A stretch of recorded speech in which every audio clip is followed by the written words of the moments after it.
Hello friends, এবার দেখছো Hatibagan part 2। কি সুন্দর সব ড্রেসগুলো, সাথে ছিল প্লাস্টিকে ফুলের গাছের দোকান, আর তার সাথে জুয়েলারির দোকান তো ভর্তি ভর্তি আছে হাতিবাগানে। তো আমরা চলে গেছিলাম প্রথমেই শ্রী মার্কেটে, কারণ আমি একটা ড্রেস কিনবো তার জন্য। তো আমি খুঁজে নিচ্ছিলাম মোদালের 2 পিস সেট। তো পেয়েও গেছিলাম, কিন্তু একটা দোকানেই পাওয়া যাচ্ছিল। তো আমি কনফিউজ ছিলাম ব্ল্যাক নেব না রেড নেব। দুটোর মধ্যে কনফিউশনে মাম বললো তুমি ব্ল্যাকটাই নাও, বিকজ আমার ব্ল্যাকটা ভীষণ পছন্দ, বাট রেডটাও কোনো তুলনায় খারাপ ছিল না।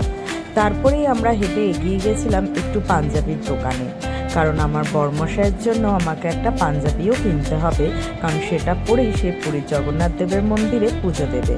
তো আমি হাতের কাজের অনেক পাঞ্জাবি চুজ করে নিয়েছিলাম, তার মধ্যে আমি এই গ্রে কালারের মানে ক্রিম কালারের পাঞ্জাবিটা বেশি পছন্দ হয়েছিল বলে ওটাই নিয়েছিলাম, সাথে আরও অনেক পাঞ্জাবি দেখে নিয়েছিলাম।